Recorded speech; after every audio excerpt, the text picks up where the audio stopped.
Nehemiah chapter 5, verse 1 through 19. And if you're using the church Bible, it's on page 345. Once again, that's Nehemiah chapter 5, verse 1 through 19. And it's on page 345 if you're using the church Bible. Nehemiah helps the poor. Now the men and their wives raised a great outcry against their Jewish brothers. Some were saying, "We and our sons and daughters are numerous. In order for us to eat and stay alive, we must get grain." Others were saying, "We are mortgaging our fields and our vineyards and our homes to get grain during the famine." Still others were saying, "We have had to borrow money to pay the king's taxes on our fields and vineyards. Although we are of the same flesh and blood as our countrymen, and though our sons are as good as theirs, yet we have to subject our sons and daughters to slavery. Some of our daughters have already been enslaved, but we are powerless, because our fields and our vineyards belong to others." When I heard their outcry and these charges, I was very angry. I pondered them in my mind and then accused the nobles and officials. I told them, "You're exacting usury from your own countrymen." So I called together a large meeting to deal with them and said, "As far as possible, we have bought back our Jewish brothers who were sold to the Gentiles. Now you are selling your brothers only for them to be sold back to us." They kept quiet because they could find nothing to say. So I continued, "What you are doing is not right. Shouldn't you walk in the fear of our God to avoid the reproach of our Gentile enemies? I and my brothers and my men are also lending the people money and grain. But let the exacting of usury stop. Give back to them immediately their fields, vineyards, olive groves, and houses, and also the usury you are charging them, the 100th part of the money, grain, new wine, and oil." "We will give it back," they said, "and we will not demand anything more from them. We will do as you say." Then I summoned the priests and made the nobles and officials take an oath to do what they had promised. I also shook out the folds of my robe and said, "In this way may God shake out of his house and possessions every man who does not keep this promise. So may such a man be shaken out and emptied." At this the whole assembly said Amen and praised the Lord. And the people did as they had promised. Moreover, from the 20th year of King Artaxerxes, when I was appointed to be their governor in the land of Judah, until his 32nd year, 12 years, neither I nor my brothers ate the food allotted to the governor. But the earlier governors, those preceding me, placed a heavy burden on the people and took 40 shekels of silver from them in addition to food and wine. Their assistants also lorded it over to the people, but out of reverence for God I did not act like that. Instead, I devoted myself to the work on this wall. All my men were assembled there for the work. We did not acquire any land. Furthermore, 150 Jews and officials ate at my table, as well as those who came to us from the surrounding nations. Each day 1 ox, 6 choice sheep, and some poultry were prepared for me, and every 10 days an abundant supply of wine of all kinds. In spite of all this, I never demanded the food allotted to the governor, because the demands were heavy on these people. Remember me with favor, O my God, for all I have done for these people. This is the word of the Lord. Now I invite Pastor Aaron to give the message today. Yeah, you made it. Good job. All right. Thank you, April. It's so good. We're going to have you read every week. So, recently, the International Olympic Committee awarded Beijing to host the 2022 Winter Olympics. Now, this is the first time that a city has been awarded both the Summer Olympics and the Winter Olympics, well, not at the same time, but ever, right? And if you think about it, it is quite a remarkable thing to be given the privilege of hosting an Olympics. However, if you look more closely into the whole process of becoming the host city, you come to realize maybe it wasn't such a big accomplishment for Beijing to become that host city. Because the second place candidate for the Winter Olympics, does anyone know what city that was? I'll tell you. It is the city of Almaty. Does anyone know what country that is? Albania. What's that? Albania. No, not Albania. Yeah, close. It's Kazakhstan. Yeah, so not to dog Kazakhstan out, but it's kind of sad if you didn't even know what city it was, right?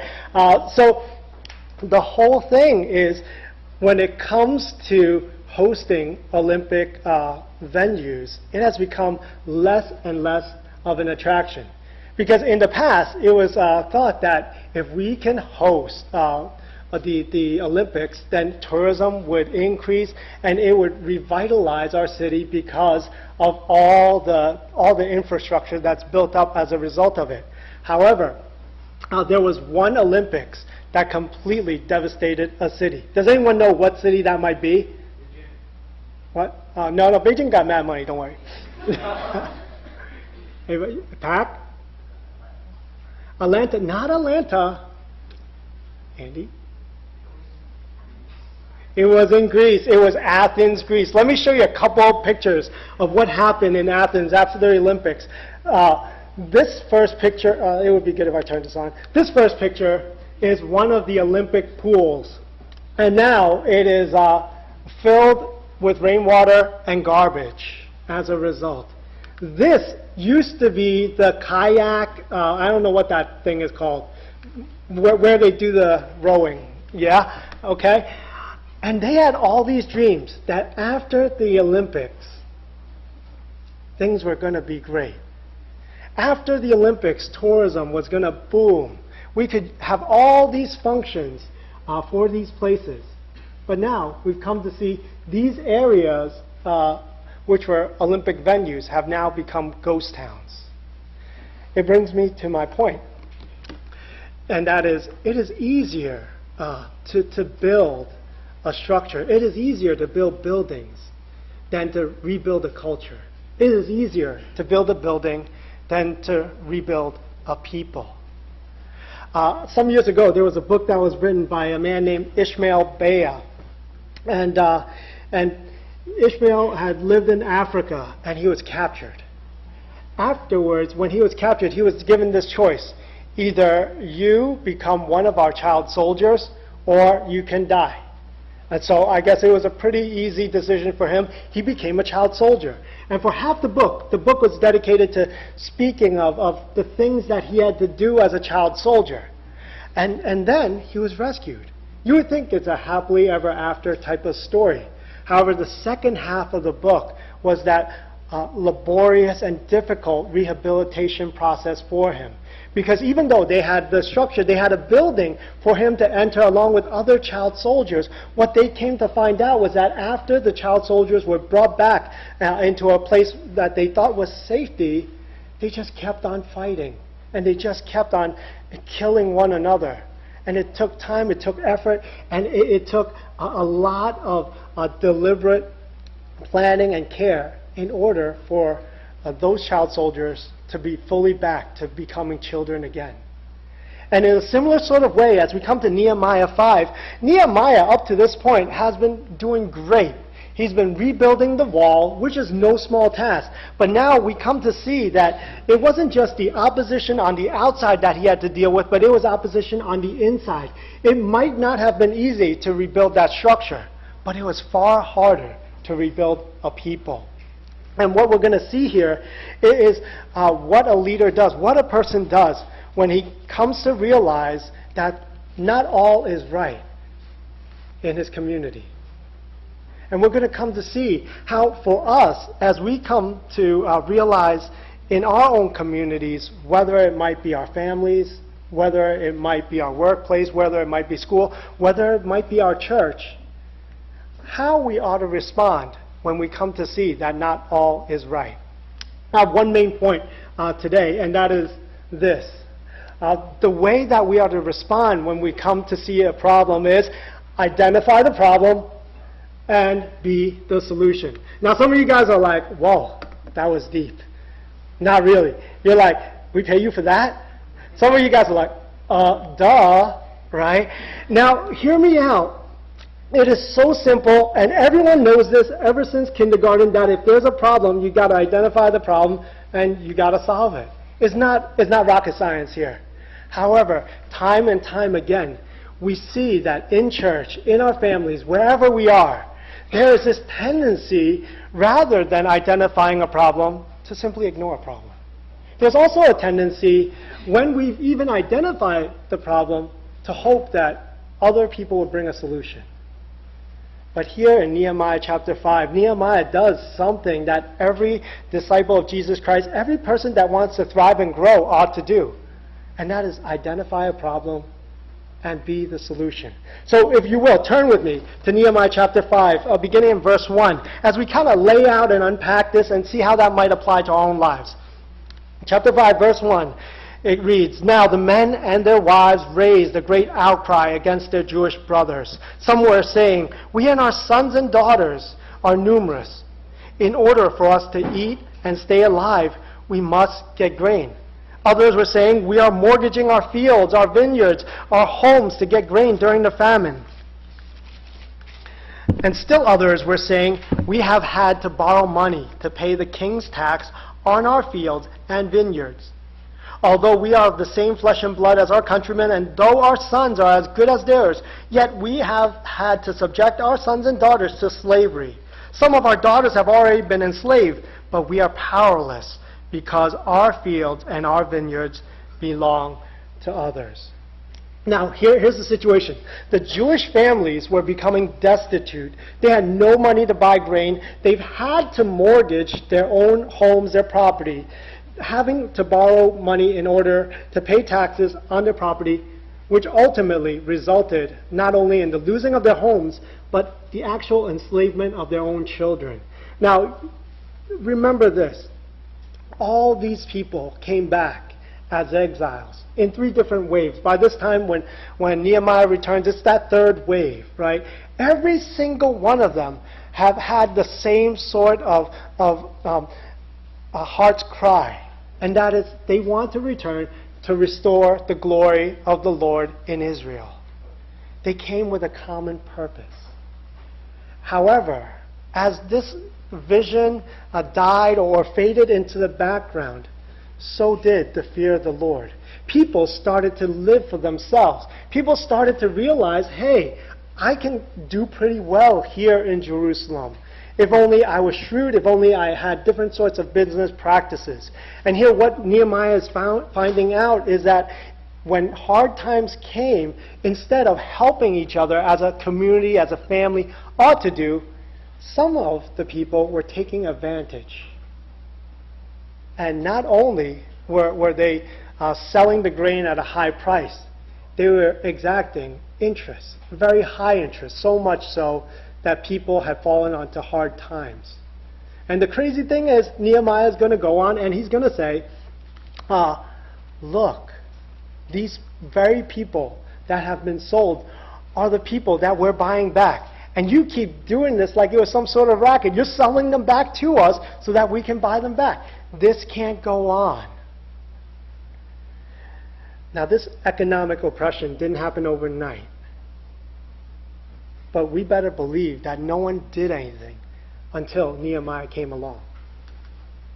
There is a danger in ignoring potential problems. There's a true story, a tragedy about Kitty Genovese. Now, I think it's in 1964. Kitty Genovese was returning home from work to Kew Gardens. And at around that time, it wasn't quite dark yet, but at around that time, someone came out of the car as she was heading near her house. And then this person just started to assault her. She cried out for help. As the account goes, numerous people actually knew what was going on, but no one did anything about it. Recently, there was a film that's about to be finished and will be released next year named 37. And it's about the story of Kitty Genovese. 37 represents the number of people that were thought to be eyewitnesses of the accounts, but became bystanders who did little or nothing to help her. Kitty Genovese died. And it became a story that went all around America. How could 37 people know about what was going on, and yet none of them do anything about it? Psychologists were intrigued by this, well, certainly saddened, but they were intrigued enough to research this, and they came to dub this as the bystander effect. The bystander effect is what happens when many people are aware of a situation and an emergency, but no one does anything. There's 2 reasons for the bystander effect to take place. Number 1 is what they call the diffusion of responsibility, right? They say, if everyone's responsible, then no one actually is responsible. Maybe sometimes people just think, oh yeah, this person called the police, so I can just kind of, wait and see what happens. Or maybe others just think, hey, I'm sure someone closer is going to go and help. But in the end, no one ever does.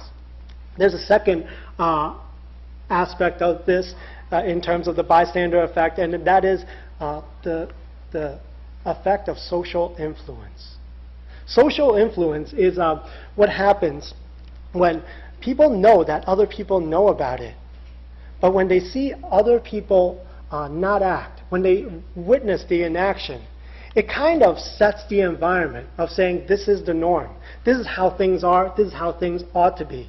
So in a way, ignoring the problem gives an implicit permission for others to allow the problem to persist.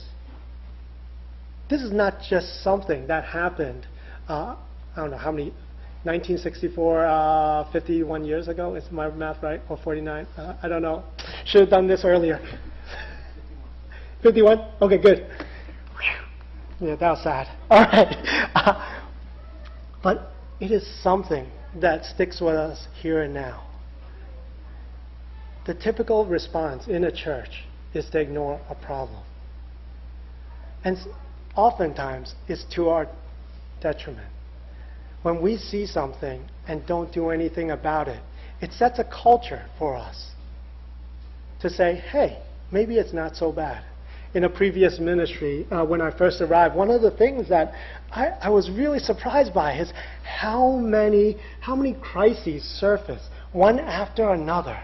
One after another. It just seemed like things were just bubbling up to the surface, and I was like, wow, what is this? And then some years later, I remember someone remarking to me, our church has a lot of secrets. And it all just clicked. It all just clicked. It wasn't as if people didn't know what was going on. It just was that in this church, in this place, there was this environment in which people thought that we just don't say anything.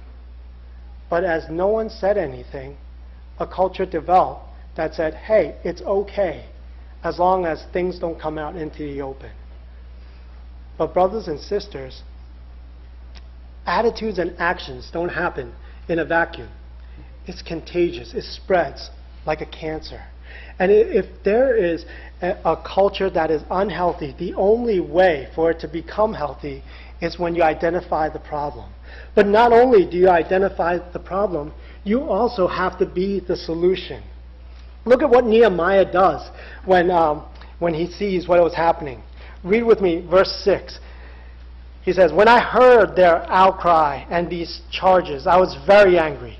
I pondered them in my mind and then accused the nobles and officials.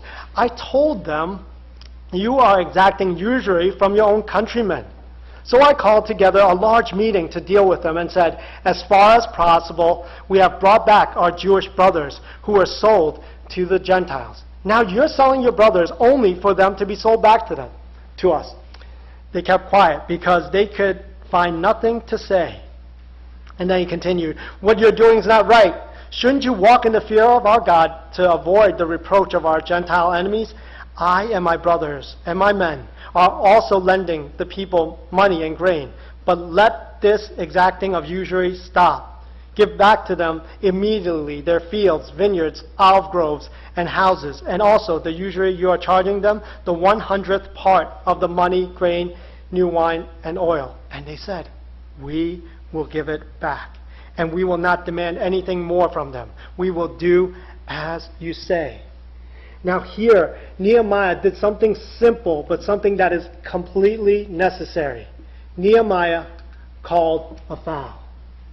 Nehemiah called a foul. He saw what was wrong, and he said, this needs to stop. And as leaders, as Christians, as family members, people need to learn to call fouls when they see them. Do you remember some years ago, and I think it continues now, there's a campaign that went around our city that said, if you see something, say, okay, you do remember, very good, okay. This one was all about seeing suspicious packages, things that were just lying around on the subway. don't just assume that it was left there by accident, but if you see something, to say something. Now, it applies to our very own families. It applies to our church as well. That don't just assume that this was here by accident. Don't just assume this is innocuous, this is nothing, it's innocent. It's going to be fine. If you see something, say something. Sometimes this is very hard for us because all of us have different ways in which we deal with conflict, and it may bring different sorts of stresses for us. There is an instrument known as the Thomas Kilmann Conflict Mode Inventory. It's a mouthful. It's TKI for short. And basically, the Thomas Kilmann says that there are 5 different ways in which people tend to respond to conflicts, right? There is competing, there is collaborating, there is compromising, there is avoiding, there is accommodating. I'm going to break it down a little bit with a little graphic that I found online. Okay, basically we see this graph, right? And in the vertical plane, we see the attempt to satisfy my own concerns. You have people who tend to be more unassertive on the scale, and people who tend to be very assertive, people who are not afraid to speak up and assert themselves. Then down here on the horizontal plane, we have the attempt to satisfy others' concern, right? So you'll have people who are uncooperative, don't care what you think, to people who are very cooperative, who will get you whatever you want, right?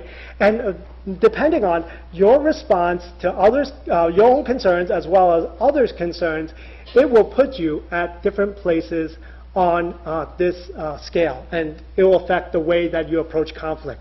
Now, I want you to listen to this because this may affect, each of you are going to land on one or more of these styles of conflict, okay? First one, this is the competing mode of conflict.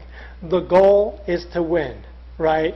If there's a winner, there must be a loser. I'm not going to be that loser. That's how people who tend to compete think about conflict, right? That they're going to conquer that hill, they're going to climb it, and they're going to win in the end. Second, there is collaborating, right? This is the person whose goal is to find a win-win solution. You know, certainly there's a way in which we can work this out so that there's not a loser or a winner, but we're all winners, right? Then there's third, the compromising model, in which we both give in a little bit and we find common middle ground, right? Fourth, there is the avoidance model. This is the person that says, you know, I don't really want to deal with this right now. Maybe we can table this and figure this out a little later. And the goal is actually just to delay, right? This is also the procrastinator. And fifth, we have the accommodator. Accommodating is, the goal is to yield, right? That if there's a conflict going on, you want to appease and do whatever is necessary to make the other person happy. Now, I'm going to do a little audience participation here, right? So help me out. By a show of hands, how many of you guys are in the competing mode of conflict resolution? Okay, raise your hand. Nice and high. No shame in this. Okay. All right. I know there's more than one person here. All right. But thank you. Thank you for raising your hand. All right. How many of you guys are in the collaborating? Okay. Okay. Okay. A few more of you guys. Okay. Good. How many of you guys are in the compromising? Okay. Okay. Still more of those. How many of you guys are in the avoiding? Avoiding. Okay, good, all right. And finally, how many of you guys are in the accommodating? All right, good. So, for the record, I am naturally an accommodator, right? So, yeah, you guys can pick on me all you want, all right? This is especially first for the accommodators and the avoiders, right? Oftentimes in Asian culture, this tends to be the preferred or the socially acceptable type of behavior. Because as Asians, I think it's an ethic to want to please others, right? However, one of the dangers of accommodating and avoiding is sometimes when the hard things need to be done, we refuse to do it. If you guys have ever studied World War II, you'll know what the theory of appeasement is. Right? During the rise of Adolf Hitler, there was a theory that said, hey, if only we gave Hitler Poland, surely he's going to stop. But as we all know, that wasn't the case. When a bully, when someone who's not reasonable comes and demands more and more, yielding and appeasing never ends. Right? So for us, those of us who are avoiders or accommodators, it's important to recognize while there may be times and places in which the mode of conflict resolution may be good, for small things, it's wonderful. Right? I love to be around accommodators because it's always like, what do you want to eat? Mama Lee's. Great, I want to go there too, even if it's not. Right? And it's lovely. For all of us, I'd like to say, actually, the mode of conflict resolution that's actually the most beneficial is collaboration. To try to find a win-win in our conflict, so that there's not ever a winner or a loser, but that we all win. In any case, to go back to our text, for Nehemiah though, at this point in time, he needed to stand tall. He needed to go into competing mode to say, in order for this to stop, you guys need to lose. He needed to say, I don't care how much interest was due to you. I don't care how much mortgage was put up. That was unfair, unjust, and it needs to stop. And there is this amazing effect when we begin to call fouls and when we begin to say that this was not right and this needs to change. In the 1980s, the New York City subways were much different than what we see now. Any of you guys remember this? How many of you guys remember when subways actually had graffiti on them? All right, good. Yeah, most of you guys don't remember. You're probably younger or pretending you're younger. Yeah. So there was a time when New York City subways were dangerous and always filled with graffiti and dirty, right? In the book, The Tipping Point by Malcolm Gladwell, he speaks about that transformation of the New York City subway. There came a point in time in which there was a new commissioner that was placed in charge of the police, and one of the things that he had been tasked with is restoring the New York City subway. That it was important that it becomes a safe place for people again. Now, many people who had thoughts about the New York City subways said, the way that you're going to make the subways safe again is to try to drop down crimes. But that wasn't the first thing that they did. The first thing that they did was they decided that whatever trains had graffiti on them, that one by one, they were going to get rid of that graffiti and make them clean trains. So whenever a train became clean, it was never going to be shown again to be dirty again. Now, there were people, if that's for me, Connie, you can tell them I'll take it later. That joke never gets old. Okay. So what would happen is a lot of times they knew that people would be in the train yards at night, like 1 o'clock, 2 o'clock in the morning, and in order to spray paint a train, first they would need to paint the whole train white, let it dry. Then the second day, they would come back and actually tag the train up. It was a 3-day process in order to create a mural as beautiful as that, right? So what they would do is they decided that they were going to wait every single time that the trains became painted white. They would wait until they finished the mural. Then, as soon as it was finished, the very next day, they would clean it all out again. No dirty train ever saw the light of day until it was cleaned up. And it would be devastating for those graffiti artists because they realized that after 3 days of work, no one was ever going to see it. And so that began to change things. But then a second thing that they did in transforming the New York City subways was they keyed in on turnstile hoppers, people who decided that they didn't find it worthwhile to pay the $1.25. Police used to hate doing that because they felt like this is a complete waste of the day to go and book a guy for $1.25. But what they began to find was that one by one, as they captured these turnstile hoppers, many of them had weapons. Many of them had arrest records or outstanding arrests and needed to be taken in. And they would line them up in a daisy chain so that every other person that walked by and paid the tolls would see what it would look like if you tried to jump the turnstile. This had an amazing effect because it began a revolution to help people understand that it was no longer safe to commit crimes. And instead, the subways were safe. And for us, it's the little things that we pay attention to in our families and in our church that make a difference. To call a foul.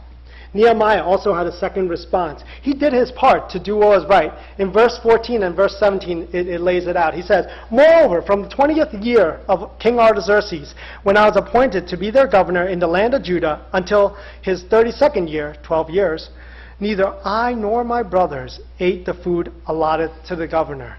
So he didn't take out the part that was due to him. He could have received the salary, but because it was hard times, he said, this was not going to be for me. Verse 17 goes on and says, "Furthermore, 150 Jews and officials ate at my table, as well as those who came to us from the surrounding nations." For him, he personally sacrificed his own rights, and he was generous with his own time, his own money, his resources in order to be part of that solution. Be the solution. We live in a culture that's very concerned about rights and fairness. It's natural. It doesn't need to be taught, right? As a dad with two kids who understand fairness, I know I can't ever go home with a gift for just one of them, because the second one will be like, "Hey, where's mine?" That's exactly how my kids talk, right? Where's mine? What I've come to realize as a dad is the continual need to reinforce that it's not important, though, to only be fair, but to be good, to be generous. God himself wasn't fair, because if fairness was the highest priority in God's eyes, we'd all be in hell. But God was good. God was generous. He loved us, and he calls us to the very same sort of generosity as we live in our families, as we live in our churches. In conclusion, the call for us is to identify problems that come our way and be part of the solution. Some time ago, I remember I was eating a meal with my wife Connie, and we were eating, spinach. And I have this weird way of whenever I eat salad, food tends to get in between my teeth. How many of you have that happen to them? Right? And it's kind of like, oh, what happened? Okay, it's okay. And I had spinach in my teeth, and then my wife just pointed at my teeth and said, "Ha ha, you got spinach in your teeth," right? And I was like, whoa, okay. And then I got it out. I don't know why she made it such a big deal. Ha ha, you got spinach in my teeth, right? But I was really thankful, to be honest. Because you know what's worse than someone pointing out that you have spinach in your teeth? Someone not pointing out when you have spinach in your teeth. You ever have like a 2-hour conversation with other people, you go home and you look in the mirror, you're like, ah! I'm like that, right?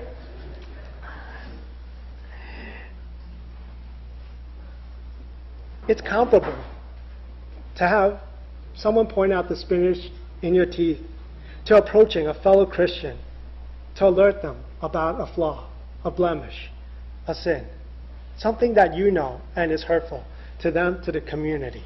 Imagine what our environment would be like if we lived as a community like that. If we cared enough to point out the spinach in our teeth, to care about each other enough, to broach the awkwardness, the difficulty, because we love each other. Let's pray. Father, we ask that you would give us the boldness to call fouls when necessary, to not turn a blind eye, to love our brothers and sisters, our family members enough, so that when we see things that are hurting us, that are hurting others, to not let it go. Help us to become a community that fosters honesty, a loving generosity, and a care for one another. We pray all these things.